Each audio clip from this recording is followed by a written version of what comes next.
Bonsoir, il est 21h20 et nous sommes le 9 juillet. Alors c'est un peu particulier, c'est une de ces vidéos estivales à plus d'un titre. D'abord, voilà, il fait beau, mais il n'a pas fait beau l'après-midi. Nous avons eu droit à un gros orage qui nous a légèrement soulagés d'une chaleur de bête. Et je viens de voir le Palou, là, tout au bout. Ah oui, je vais quand même vous présenter les invités. Voici un de l'optique appelé Goliath et un autre appelé Oxo. Et Oxo, je pense, il regarde, il y a un Palou là tout au bout. Je ne crois pas que vous le verrez parce que c'est vraiment tout petit.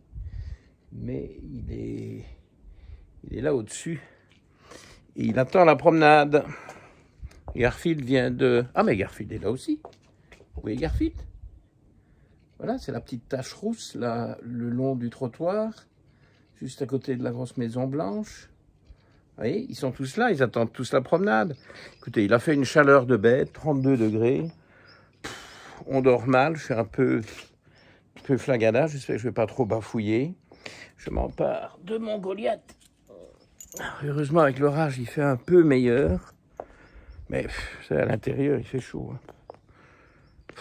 Bon, on va prendre un peu plus de CBD pour fermer l'œil. Alors, on va quand même essayer d'ouvrir la grille avec la main. Mais ils sont tous là. C'est la totale. Mais vous avez vu tous les quatre. Je parle bien des 4 chats. Goliath, c'est obligatoire. C'est bien. Vous voyez, il y a Garfield qui attend. Hein. Il est tapis là. Hein. Vous voyez. Depuis tout à l'heure, écoutez, ils ont eu chaud aussi. L'orage les a fait tous rentrer. Maintenant, tout le monde est impatient de faire la promenade. Alors, j'ai un petit sujet estival pour vous. Et voilà. Bon, oui, voilà, il y a un concierge ici hein, qui vous les porte. Oui, bien entendu. Allez, Goliath. Tu vas voir, tout le monde va suivre. Tu vois? Vous voyez les deux frères et sœurs, hein, ils se poupouillent. Hein. Allez Goliath, allez, on y va. Alors bon, voilà, en été, je vous prépare des sujets light, pas trop complexes, qui s'adressent à un public qui est en vacances, qui n'a pas envie de se casser la tête, et moi non plus. Mais ceci dit, je vous prépare, mais donc je ne vais rien dire parce que sinon... Non, Goliath, pas par là. Non, allez vite. Hey, non. Une pipe. Bon, et donc un sujet light, mais light dans sa conception, dans son explication, mais d'une très grande importance médicale, parce que nous allons parler des 3 piliers des maladies dégénératives. Alors, j'ai déjà évoqué brièvement le sujet dans l'une ou l'autre capsule, mais pas en détail, et on va essayer de le faire aujourd'hui sans plus trop perdre de temps. Je vous montre sans trop faire de commentaires, il passe des bestioles dans tous les coins, et ce sont pas de vraies bestioles. Voyez. Et donc, c'est pas grave.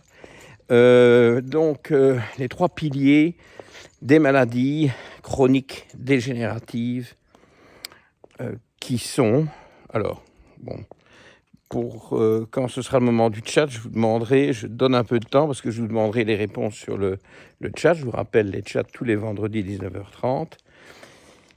Sans discontinuer, théoriquement, ce sont des live chats d'une demi-heure. Hein. Il y a parfois, évidemment, des longs formats. Et évidemment, il y a les webinaires qui ont tendance à durer une centaine de minutes, voire un peu plus, quand on a vraiment des très gros sujets, comme on vient de l'avoir avec les surrénales.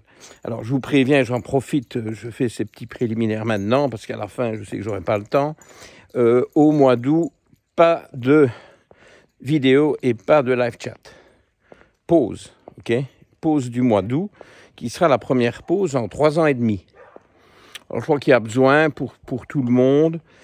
Et alors, je vais en profiter pour travailler comme je l'ai fait l'année dernière. L'année dernière, j'ai vraiment, je crois, fait un travail de pionnier sur la paléogénomique. Eh bien, je vous prépare quelque chose de totalement nouveau. Et j'avais envie d'en toucher un mot, mais non. Eh non, je ne vais pas déflorer le sujet. Mais j'ai un article magique qui va vous enchanter. En tout cas, moi, il m'excite énormément. Mais revenons au sujet d'aujourd'hui. Bon, alors, donc, tout ça pour laisser le temps aux participants du live chat, qui sont toujours 50-60, c'est quand même pas mal, hein, parce que c'est pas toujours les mêmes. Les gens ont d'autres choses à faire le vendredi soir que de s'enquiquiner avec mes divagations. Allez, Goliath, viens ici. Non, non, non, là, tu es perdu, là. Non, pas par là. Allez, hop. C'est en 1 l'inflammation. Je pense que c'est ce qui vient en premier lieu à l'esprit. L'inflammation. En 2, l'oxydation. En 3, la glycation. Okay. Alors, je vais vous donner tous les marqueurs qu'il faut demander à vos médecins pour tout de suite, très rapidement, très facilement faire le point. Ce sont des marqueurs banaux, pas chers. À la limite, vous les offrez, vous les faites faire vous-même dans un labo. Hein. C'est très simple. Prenez note si vous voulez. Pour l'inflammation, c'est la protéine C réactive, CRP. Mais voilà le Garfield. Vous avez droit à toute la clique. Hein. Le palou ne va pas aller jusqu'à... Il était dans la rue là au-dessus. Bon. Mais sinon, vous avez les 3 chats maison. Mais Oxo et Garfield se regardent dans le blanc de l'œil. Bon, Oxo a les yeux verts, hein, c'est pas spécialement blanc. Allez, Oxo, allez, viens, parce que fous-lui la paix, petit Garfield. Et donc, cette protéine C réactive, attention, il y a 2 sortes.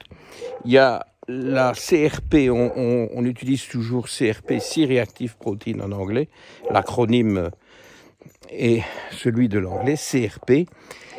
Mais CRP, c'est utile pour évaluer la gravité d'une infection ou alors pour évaluer une inflammation articulaire dans le cadre des arthrites. Okay. Donc, c'est des grosses inflammations. Ça ne nous intéresse pas. Nous, ce qu'on veut, c'est des inflammations de bas bruit, hein, low grade inflammation, et de bas grade, on peut dire aussi, à bas bruit, parce que de bas bruit, à bas bruit ou de bas grade, pour Goliath. On a abandonné le Goliath. Et donc, ce qui nous intéresse, c'est la CRP ultrasensible. Alors, c'est US-CRP ou HS-CRP, HS Highly Sensitive. Allez, Goliath. OK? Bon, voilà. Ça, c'est un très, très bon marqueur. Mais évidemment, il y en a d'autres. Il y a les marqueurs classiques. La vitesse de sédimentation. Le fibrinogène. Attention, ça demande des tubes à capuchon bleu, c'est-à-dire avec anticoagulant. Alors que la CRP, qu'elle soit CRP ou ultrasensible, donc nous on fait l'ultrasensible, se fait sur un tube coagulé normal, à bouchon rouge. Et donc, il y en a d'autres encore. On peut faire l'électrophorèse des protéines et aller chercher les alpha-1, alpha-2 globulines. Bon voilà, il y a toute une gamme de marqueurs, mais on fait simple, on fait USCRP, ok, inflammation, absolument crucial, ok. Et ça définit quand même en un chiffre un peu un état de santé. Je suis toujours fier de ma CRP US. Hein. Je suis aux alentours de 0,2. Pas trop mal. Les normes, c'est 1. Mais il faut être dans le bas des normes. Okay. Bon, 0,4, ça commence à être pas mal. 0,2, c'est très bien. pas dire ça. 0,1, mais c'est rare. Hein. En général, les gens sont plutôt entre 0,2 et 0,5. Bon, évidemment, plus jeune, c'est toujours plus facile d'être plus bas. Hein. Allez, Goliath. Pas très décidé, hein, Goliath, aujourd'hui. Je vais pas aller par là. Allez, va vite. Allez. Et donc, ça, c'est un premier marqueur. Très simple. Alors, en 2, j'avais cité l'oxydation. Et là, c'est un peu plus riche. Enfin, non, parce que je vous en ai cité plusieurs pour l'inflammation. Donc, finalement, c'est la même chose. Celui que je vous conseille en priorité, c'est un marqueur de l'oxydation des LDL oxydés, donc des apolipoprotéines LDL, cholestérol HDL, si vous voulez, hein, c'est comme ça qu'on le connaît. Donc, ce qu'on appelle, entre guillemets, le mauvais cholestérol. Bon, je ne veux pas dire grand-chose, mais on en a besoin aussi, hein, mauvais, par opposition au soi-disant bon cholestérol HDL. Et, les gens confondent toujours, je vous le répète une fois de plus, pour essayer que ça rentre. Et donc, ces LDL sont problématiques, pas tellement à l'état basal, mais lorsqu'elles sont oxydées. En général, les laboratoires dosent ces LDL oxydés via des anticorps anti-LDL oxydés, ce qui vous montre que ces LDL oxydés sont immunogènes et qu'il y a donc dans le processus de l'athérosclérose, Goliath ne plaît pas fort au chien du voisin, dans le processus, ah ça j'adore, regardez, vous voyez, un magnifique escargot, mais nous sommes sur une route quand même circulante, donc toujours dans le sens souhaité évidemment par l'animal, le remettre en lieu sûr. Ah oui, impératif. Je ne sais pas passer à côté d'un escargot qui risque de se faire écraser. Bon, c'est pas parce que vous êtes là, c'est comme ça. Il se passe toujours quelque chose dans ces vidéos. Allez Goliath, en avant. Et donc, c'est la réaction immunitaire qui s'offusque de la présence de cette oxydation des LDL qui amorce une réaction de type inflammatoire au niveau de la paroi des vaisseaux artériels ou des coronaires, hein, enfin, ceux qui sont des vaisseaux artériels aussi, mais bon, c'est pour quand même vous faire penser que ça c'est tout de suite plus grave, voire aussi au niveau des carotides, enfin partout. Et cette réaction inflammatoire démarre ce qu'on appelle la plaque d'athérome, hein, et c'est le processus qu'on nomme aussi l'athérosclérose, T-H-A-T-H-E, athérome, A-T-H-E. Okay. Et donc, voilà, c'est donc un dosage très important pour évaluer l'oxydation, qu'on appelle officiellement le stress oxydant. Alors, le terme est malvenu parce que on a l'impression que ça a à voir avec le stress. Mais non, enfin, pas le stress en tout cas émotionnel comme on l'entend souvent.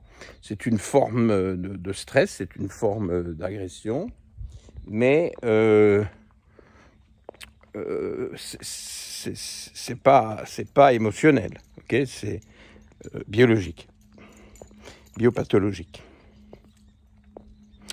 Donc moi je préfère dire oxydation. Alors il y a deux autres marqueurs de l'oxydation.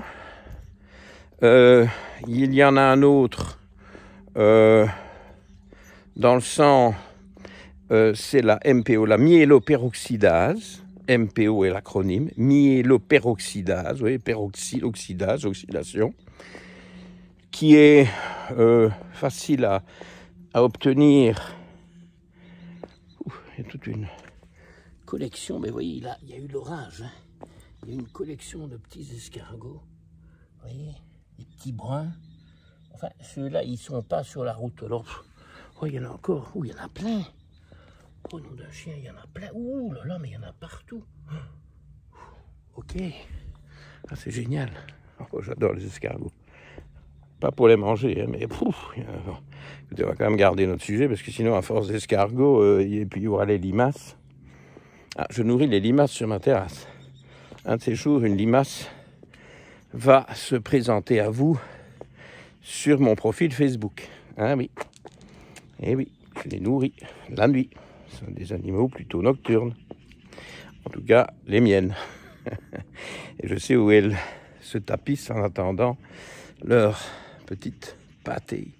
Bref. Donc, MPO, hein, LDL oxydé, myéloperoxydase, MPO. Et puis alors un troisième qui est urinaire. Bon, il n'y a pas besoin d'urine de 24 heures. Hein, on peut faire ça sur des urines standards, enfin aléatoires, mais il faut quand même le rapporter au gramme de créatine. Donc, créatinine. Il est tard. Moi, je demande toujours les urines de 24 heures à mes patients, donc je le fais sur une de 24 heures, mais je ne pense pas que ce soit nécessaire. Et alors, ils calculent la teneur, on va dire, en créatinine, et ils font un ratio qui vous donne une valeur fiable à mettre en rapport avec les références du laboratoire, et ça s'appelle la 8-hydroxydéoxyguanosine. 8-OH majuscule, petit d, guanosine. Petit d pour déoxy. Goliath! Tu me fais là, mon Goliath? Il explore toutes les allées. Ah oui, mais il y a l'Oxo qui est là, il va falloir redescendre. Oui, l'Oxo là dans le fond. On ne peut pas aller sur la grande route, Goliath. Il y a l'Oxo. Et donc, ça, c'est les trois. Hein? LDL oxydé, MPO, 8-OH, DG, guanosine. On peut aussi mettre un G majuscule. Il a soif. Vous l'entendez? Voilà, ça c'est les trois marqueurs d'oxydation. Mais si vous n'en faites qu'un, vous faites les LDL oxydés. Et puis alors la glycation, c'est le troisième et dernier pilier de la maladie chronique et dégénérative, qui est quand même ce qui nous intéresse, c'est quand même c'est le fléau moderne. Ce ne sont plus les épidémies de peste et de choléra. Ce n'est plus le typhus, hein, ce n'est plus la petite vérole, ce ne sont plus les maladies infectieuses, bien qu'on sorte d'une pandémie, mais dans les grandes lignes, les dégâts, et même dans la pandémie, finalement, ce sont les sujets qui étaient déjà au préalable atteints par ces problèmes, on va dire, dégénératifs, pour les mettre tous dans le même sac, qui ont le plus souffert et qui étaient à risque de mourir de la pandémie virale. Donc, ça revient toujours au même problème, c'est absolument fondamental. Et alors, la glycation, c'est mon préféré, hein, j'en parle énormément, c'est très facile. Il y a un marqueur qui est supérieur à tous les autres, parce que c'est par définition ce qu'il représente, c'est, live chat, allez vite, parce que sinon je vous vire, c'est l'hémoglobine glycosylée, encore appelée HbA1c, A majuscule, B et C minuscule, H petit b, A majuscule, 1 petit c, qu'on appelle aussi l'hémoglobine glyquée. Oui. Et donc, ça c'est très simple, et vous connaissez ma façon de recommander les valeurs optimales, c'est 5%, un chiffre de décimale qui correspond à la décennie de votre âge. Okay? Et il faut être en dessous de ça. Donc, si vous avez 50 ans, il faut être à 5,4%. Si vous avez 30 ans, il faut être à 5,2%. Et puis alors, on plafonne à 5,6%. Hein, même si vous avez 80 ans, il faudrait quand même essayer de rester à 5,6%. 5,8%, c'est prédiabète. Certains parlent déjà de prédiabète à 5,7%. J'ai vu une vidéo qui était pas mal de psychiatrie métabolique. Ah, ça me plaît, parce que c'est ce que je fais sans le dire. Et là, cette psychiatre qui fait la promotion de ça, et voilà, vous pouvez aller écouter ce qu'elle dit, c'est très intéressant. J'ai vu sur YouTube, je ne vais pas vous dire son nom comme ça de mémoire, mais c'est facile à trouver, psychiatrie métabolique. Elle dit que 5,7%, c'est déjà extrêmement toxique pour les cerveaux, et je suis tout à fait d'accord avec ça, c'est la caramélisation du cerveau. Comment voulez-vous que ça fonctionne là au-dessus si c'est caramélisé? Oh, quelque chose qui fait des bêtises. On se tire parce que on va se faire. Oxo, viens ici. Et donc 6,5% pour le full diabète. Okay, mais bon, ça c'est la pathologie. Nous, on est dans la prévention de la pathologie, donc on est beaucoup plus bas. Et alors, je vous concocte une vidéo fascinante sur les raisons. Il y en a plusieurs, mais il y a des raisons qu'on commence seulement à comprendre qui font que des personnes qui mangent la même chose avec, on va dire, peu de sucre réagissent avec beaucoup de pics de glycémie, forte augmentation de la glycémie, et d'autres pas. Donc c'est impossible de prédire en fonction de ce que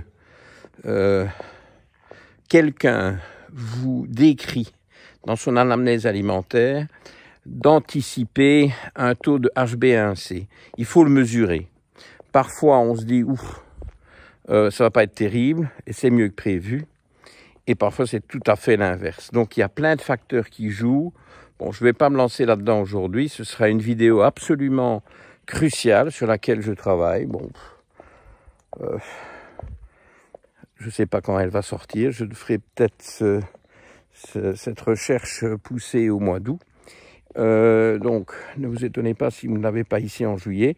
Mais cette HbA1c a vraiment besoin d'être testée parce qu'elle n'est pas vraiment prévisible.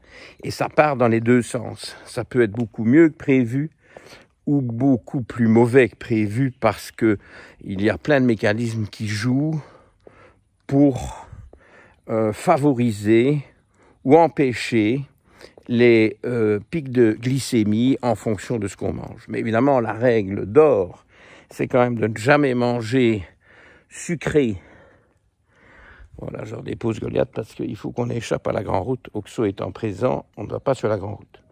Donc, jamais manger sucré, voire d'hydrates de carbone seul. Les éviter aussi au début des repas. Cacher tout ça dans le repas et pour le sucre à la fin du repas. Ça, c'est évident. Ne pas manger 4, 5, 6 fois par jour. Enfin, 4, ça me paraît déjà beaucoup, mais alors ceux qui mangent 5, 6 fois par jour, moi, ça me dépasse. Et alors, si vous avez du mal avec votre HbA1c, eh bien, le jeûne intermittent est un outil extrêmement favorable et on s'en fout du jeûne intermittent qu'il soit tiré plutôt vers le début de la journée ou plus tard dans la journée. C'est même mieux début de la journée, sauf que bon, peu de gens y arrivent parce que c'est un peu antisocial.